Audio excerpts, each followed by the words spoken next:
30ଟି kitchen tips. Number 1, rasgulla ପାଇଁ ଛେନା ପ୍ରସ୍ତୁତ କଲାବେଳେ କ୍ଷୀରକୁ ଭିନେଗାର ବଦଳରେ ଲେମ୍ବୁ ରସରେ ଫୁଟାନ୍ତୁ ଏବଂ ଛେନାକୁ ଭଲ ଭାବରେ ଥଣ୍ଡା ପାଣିରେ ଧୋଇ ଦିଅନ୍ତୁ।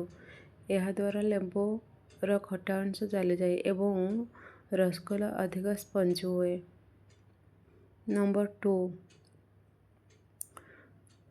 କଦଳୀ କିମ୍ବା ଆଳୁ ଚିପ୍ସ ଛାଣିବା ପୂର୍ବରୁ କଟା ଖଣ୍ଡଗୁଡ଼ିକୁ ସାମାନ୍ୟ ଫିଟିକିରି ମିଶା ପାଣିରେ 5 ମିନିଟ୍ ବୁଡ଼ାଇ ରଖ। ପୋଛି ଛାଣନ୍ତୁ। ଚିପ୍ସ ଦୀର୍ଘ ଦିନ ଯାଏ କଡ଼କଡ଼ିଆ ରହିବ। ନମ୍ବର 3, କ୍ଷୀରି ରାନ୍ଧିବା ବେଳେ ପ୍ରଥମେ କ୍ଷୀରିକୁ ଭଲ ଭାବେ ଫୁଟାଇ ଘନ କରନ୍ତୁ ଏବଂ ଚାଉଳ ସିଝିବା ପରେ ହିଁ ଚିନି ପକାନ୍ତୁ, ନଚେତ୍ ଚାଉଳ ସଠିକ୍ ଭାବେ ସିଝି ନାହିଁ।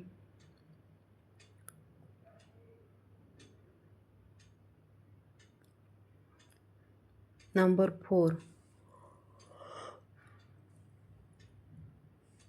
ବାଇଗଣ ଭର୍ତ୍ତା ପାଇଁ ବାଇଗଣ ପୋଡ଼ିବା ପୂର୍ବରୁ ତା'ର ଗାତ ଭିତରେ 2 କୋଲା ରସୁଣ ଏବଂ ଲଙ୍କା ଗୁଞ୍ଜି ଦିଅନ୍ତୁ। ଏହାଦ୍ୱାରା ବାସ୍ନା ବଢ଼ିବା ସହ ଚୋପା ସହଜରେ ଛାଡ଼ିଥାଏ। ନମ୍ବର 5, ଇଡଲି କିମ୍ବା ଚକୁଳି ପିଠା ପାଇଁ ବିରି ଚାଉଳ ବାଟିବା ସମୟରେ ସେଇଥିରେ କିଛି ବୁନ୍ଦା ଥଣ୍ଡା ବରଫ ପାଣି ମିଶାନ୍ତୁ। ଏହାଦ୍ୱାରା ଗ୍ରାଇଣ୍ଡର ଗରମ ହୁଏ ନାହିଁ ଏବଂ ଫେଣ ଭଲ ହୁଏ। 6, କଦଳୀ ପତ୍ରରେ ପିଠା ସେକିବା ପୂର୍ବରୁ ପତ୍ରକୁ ଗ୍ୟାସ୍ ଆଞ୍ଚରେ ସାମାନ୍ୟ ସେକି କରି ଦିଅନ୍ତୁ। ଏହାଦ୍ୱାରା ପିଠା ବାନ୍ଧିବା ବେଳେ ପତ୍ର ଆଦୌ ଫାଟିବ ନାହିଁ। ନମ୍ବର 7, ବାଦାମ କିମ୍ବା କାଜୁକୁ ଶୁଖିଲା ଭାଜିବା ବେଳେ କଡ଼େଇରେ ଚୁଟକିଏ ଲୁଣ ପକାଇ ଭାଜନ୍ତୁ। ଏହା ସମାନ ଭାବେ ଚାରିଆଡ଼କୁ ସିଝାଇଥାଏ। ନମ୍ବର 8, ଦହିବରା ପାଇଁ ଦହି ପ୍ରସ୍ତୁତ କଲାବେଳେ ସେଥିରେ ଚୁଟକିଏ ବିଟ ଲୁଣ ଏବଂ ପୋଦିନା ଗୁଣ୍ଡ ମିଶାନ୍ତୁ। ଏହା ଗ୍ୟାସ୍ ସମସ୍ୟା କରାଇ ଦିଏ ନାହିଁ।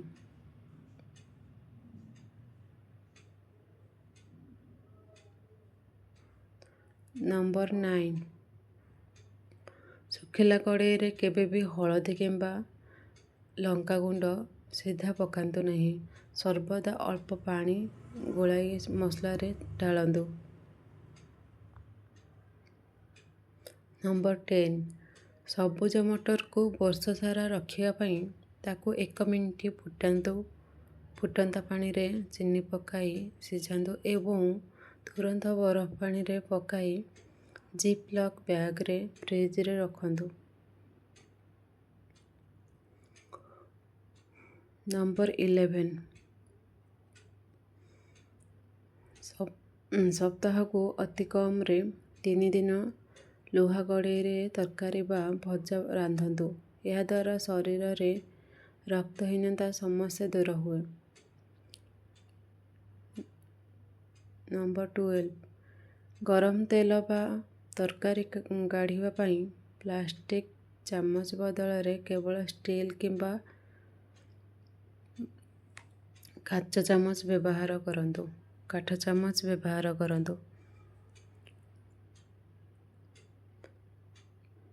13, ସକାଳେ ଖାଲି ପେଟରେ 4ରୁ 5ଟି ସତେଜ ଭୃଷଙ୍ଗ ପତ୍ରକୁ ପାଣିରେ ଫୁଟାଇ ପିଇଲେ କେଶ ଝଡ଼ିବା ବନ୍ଦ ହୁଏ ଏବଂ ହଜମ ପ୍ରତିକ୍ରିୟା ଠିକ୍ ରହେ।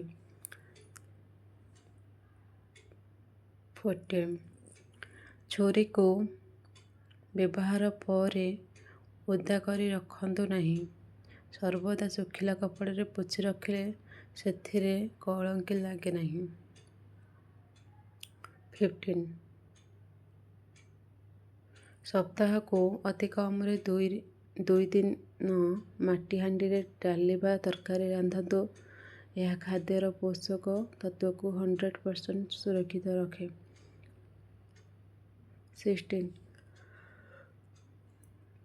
ଫ୍ରିଜ୍ ଭିତରୁ ଆସୁଥିବା ମାଛ ବା ପିଆଜ ଗନ୍ଧ ଦୂର କରିବା ପାଇଁ ଗୋଟିଏ ଛୋଟ ପାତ୍ରରେ ଅଳ୍ପ କଫି ଗୁଣ୍ଡ ରଖିଦିଅନ୍ତୁ।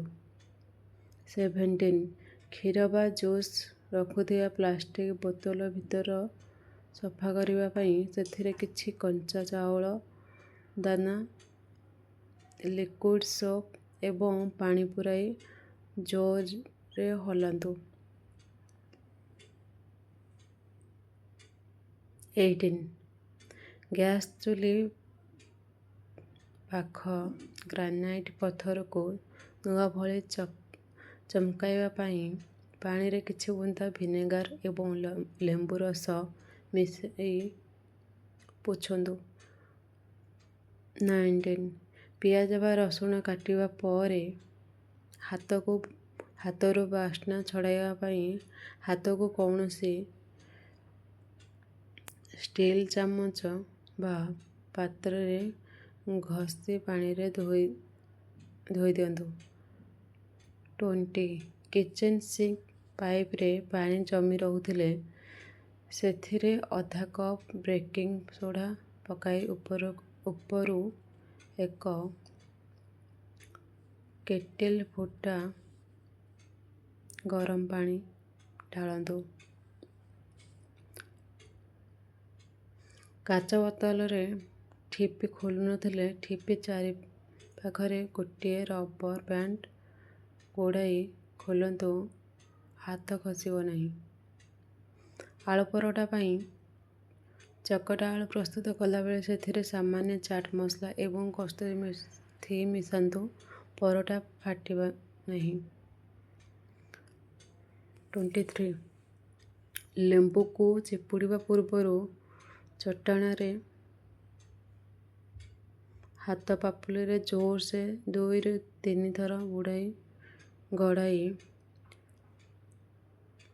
ଦିଅନ୍ତୁ, ଏହାଦ୍ୱାରା ସବୁ ରସ ସହଜରେ ବାହାରି ଆସେ।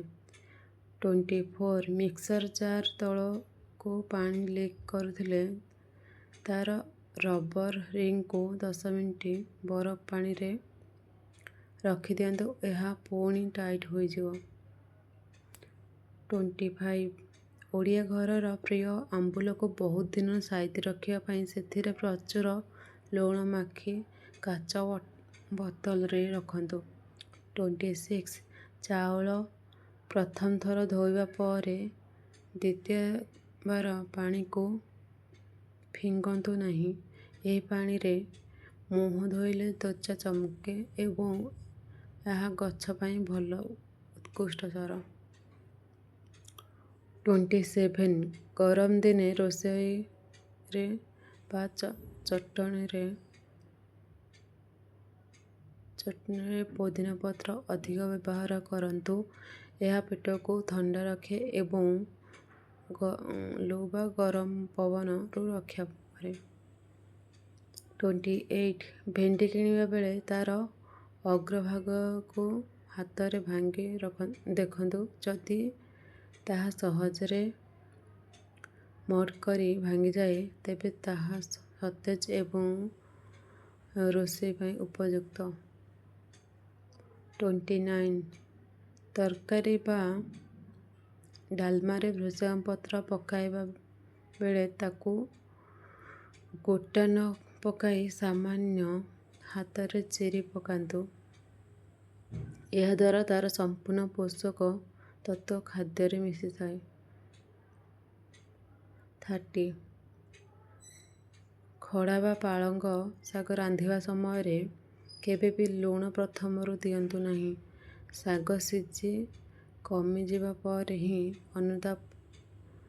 ଅନୁପାତ ଦେଖି ଲୁଣ ପକାନ୍ତୁ, ନଚେତ୍ ଲୁଣ ଅଧିକ ହୋଇଯିବ। ଜୟ ଜଗନ୍ନାଥ। ଆପଣଙ୍କୁ ଯଦି ଏହି ଭିଡ଼ିଓଟି ଭଲ ଲାଗିଥାଏ ତାହେଲେ ଲାଇକ୍, ସେୟାର ଆଣ୍ଡ କମେଣ୍ଟ କରିଦେବେ।